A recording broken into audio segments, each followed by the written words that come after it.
Hello, back again. So this is the drawing I am going to choose for the Paws and Paws challenge. It's just one of the stills from the video I just sent you.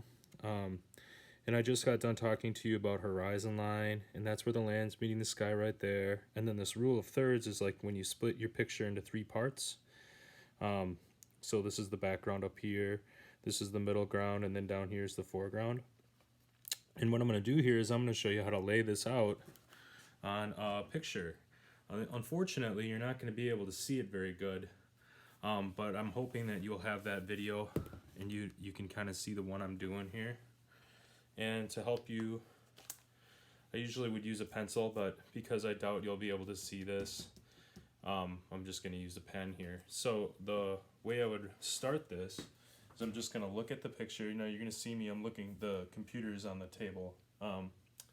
So maybe I'll start with that old horizon line here. So the bluff line, it's old Hickston Forest there. So there's my horizon line.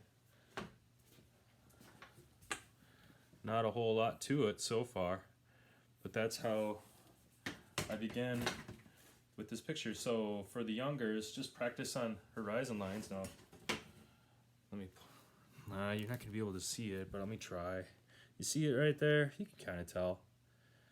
That's where the land is meeting the sky. So I just kind of put that in there real quick, and then I'll kind of go in and add the subject, which is in that foreground, that tree right in front is what I'm really gonna focus in on because that's really interesting. And to me, that's the most interesting part about this picture because it's breaking the middle ground and the background. So I'm just going to kind of lightly draw that in. I'm using an implied line here. Alright. Let's kind of get that in real quick. I'll try to get this, I'm just going to draw for probably 5 minutes here. Just to kind of give you an idea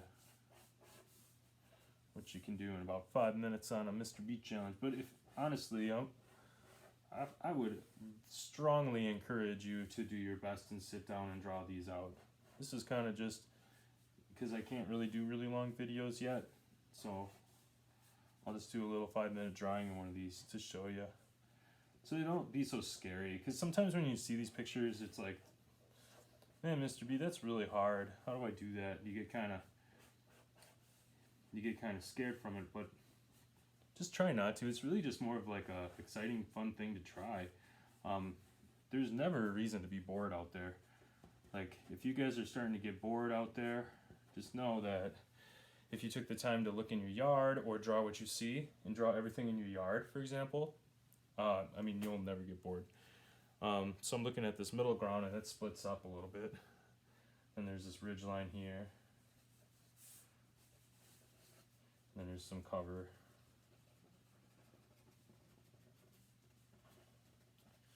Just gonna kind of lightly draw that in, and then there's some patches here in the reeds, in the algae in the reeds, and there's geese out there and all this. You should have seen it. It was so beautiful. Normally I'd be out there drawing in real life. I haven't figured that out yet, so I'm just going to draw down here in my studio, my classroom studio here. So I got that, and then in the foreground there's these beautiful shadows that I'm going to draw in real good. And there's some algae yet, some pond stuff there, and yeah, and then there's some waves. So I'll show you what I have so far. I just kind of lightly drew that out, and that's ready for color. I'd start painting this right now. So maybe I'll grab some chalk and get going on this.